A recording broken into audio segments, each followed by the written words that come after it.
O ex-ministro Sérgio Moro sabia, claro, o impacto que teria a sua saída do governo e sabia que esse impacto seria multiplicado por 1000 se ele saísse atirando. O homem que é o maior símbolo de justiça do país sabe também que não pode atirar à toa, pelo simples fato de que 200 milhões de pessoas confiam nele, mais do que em qualquer outro, como um homem justo.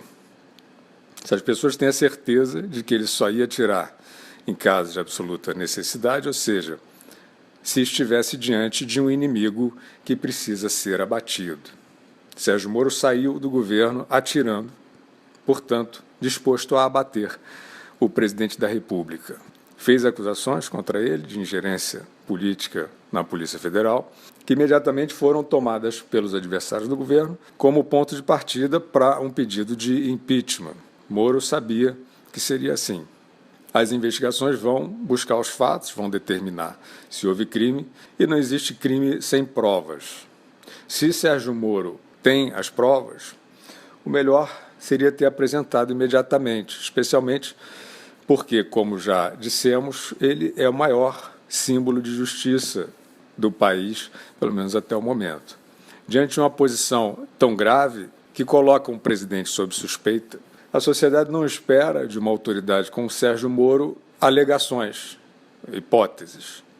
Até aqui foi o que Moro apresentou. Ele alega que Bolsonaro interferiu politicamente na Polícia Federal e Bolsonaro alega que não interferiu. E agora? Sérgio Moro montou um aparato para divulgação da sua denúncia. E na véspera, enquanto dizia a aliados que não sairia, os especuladores já tinham a informação da sua demissão. Talvez tenha sido um prêmio por um ano de especulação. Moro fez chegar aos veículos de imprensa que fazem oposição ao governo, e aí oposição, em alguns casos, sendo um eufemismo para sabotagem, como Moro sabe e sentiu na pele. Moro, então, fez chegar cópias impressas de mensagens particulares dele com o presidente da República. Um ex-juiz sabe bem a gravidade desse ato. As mensagens mostravam uma discussão entre ministro e presidente sobre o comando da Polícia Federal. Moro não queria trocar o diretor, tinha suas razões. Bolsonaro recomendava a troca e também tinha suas razões.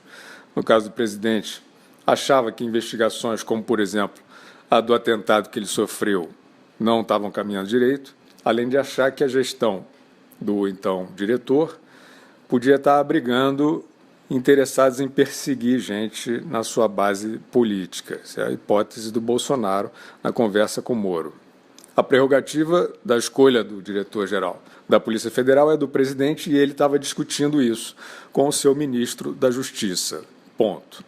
Talvez Sérgio Moro tenha informações concretas sobre quebra de autonomia da Polícia Federal pelo presidente da República e ainda vá apresentar essas informações.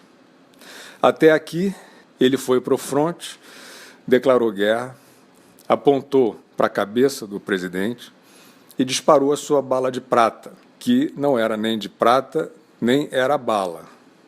Era um dossiê de remendos de WhatsApp, parecido com aqueles que os hackers, amigos do Lula, usavam contra o próprio Moro. E o dossiê do Moro ainda tinha troca de mensagens com a afilhada de casamento dele, uma espécie de um atestado quase pueril de honestidade, dizendo não estou à venda, etc. Logo ele, Moro, o herói da Lava Jato. Não é difícil que, diante daquele vazamento de quinta categoria, muita gente ali tenha achado que dessa vez não tinha sido o telefone do Moro, mas o próprio Moro, né, que foi invadido por hackers. Muita gente também vinha achando o comportamento do Moro diferente durante a epidemia do coronavírus. Diante de governadores tendo arroubos ditatoriais e descendo o sarrafo na população, Sérgio Moro postava mensagens de prudência, aparecendo lendo o livro da esposa na quarentena. Moro estava estranho para muita gente. Nesse intrigante espetáculo de dossiê, denúncia, alegação, Sérgio Moro ainda achou espaço para dizer que nos governos do PT não houve interferência na Polícia Federal, como estaria, segundo ele, havendo agora. Como diria Marcelo Odebrecht, seria o caso de recorrer à ajuda à memória. A ajuda à memória era um dos serviços VIP que o Lula e a sua quadrilha ganharam ao vender o Estado brasileiro para um cartel de bandidos. Então, vamos à ajuda à memória. Entre outras inúmeras ações subterrâneas, Dilma Rousseff tinha informação privilegiada de que a Polícia Federal ia prender o marqueteiro João Santana, homem forte do seu governo, e Dilma, assim, armou a fuga dele.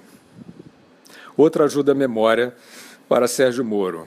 A delação, João Santana está na gaveta e Dilma está solta. O ministro da Justiça, naquela época, era um despachante partidário encarregado de fazer ali, junto com o Janot e o STF, todas as investigações contra a gangue petista morrerem na praia. Moro se esqueceu de tudo isso. A Polícia Federal é uma instituição admirável desde antes da Lava Jato e conseguiu ser eficaz em vários momentos, apesar de injunções políticas que sofreu aí ao longo da história. Mas citar o PT como exemplo de respeito a qualquer instituição pública equivale a oferecer o Nobel de Medicina ao coronavírus. Ainda mais se você é o ex-juiz Sérgio Moro, o homem que prendeu Lula. O Brasil está perplexo. A missão Moro-Bolsonaro, que não poderia falhar, falhou miseravelmente. Os dois tinham a obrigação cívica de levar essa missão até o fim. E agora? Agora é preciso entender, com muita clareza, onde está o elemento de traição ao país.